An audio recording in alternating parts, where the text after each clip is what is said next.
നമസ്കാരം. പ്രത്യാശയുടെ സന്ദേശവുമായി വിശ്വാസികൾ ഇന്ന് ഈസ്റ്റർ ആഘോഷിക്കുകയാണ്.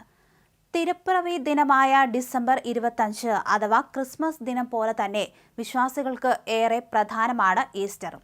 രാജ്യങ്ങൾ മാറുന്നതിനനുസരിച്ച് ആചാരങ്ങളിലും മാറ്റങ്ങളുണ്ടെങ്കിലും കുരിശിലേറ്റപ്പെട്ട കർത്താവ് ലോകരക്ഷകനായി ഉയർത്തെഴുന്നേറ്റതാണ് ഈസ്റ്ററിന്റെ രത്നചുരുക്കം. ദേവാലയങ്ങളിൽ പ്രത്യേക പ്രാർത്ഥനകളും ശുശ്രൂഷയും നടന്നു. 50 നോമ്പ് പൂർത്തിയാക്കിയ വിശ്വാസികൾക്കിന്ന് ആഘോഷ ദിവസമാണ്. ഇന്നലെ വൈകുന്നേരം തുടങ്ങിയ പ്രാർത്ഥനകളും ശുശ്രൂഷകളും നേരം പുലരും വരെ തുടർന്നു. എറണാകുളം തിരുവാങ്കുളം സെന്റ് ജോർജ് ദേവാലയത്തിലെ തിരുക്കർമ്മങ്ങളിൽ സിറോ മലബാർ സഭ major archbishop Mar Raphael Thattil മുഖ്യ കാർമ്മികനായി, കോട്ടയം വാഴൂർ സെന്റ് പീറ്റേഴ്സ് പള്ളിയിൽ ഓർത്തഡോക്സ് സഭ അധ്യക്ഷൻ മാർത്തോമാ മാത്യൂസ് തൃതീയൻ കത്തോലിക്ക ബാവയുടെ കാർമ്മികത്വത്തിലായിരുന്നു ചടങ്ങുകൾ നടന്നത്.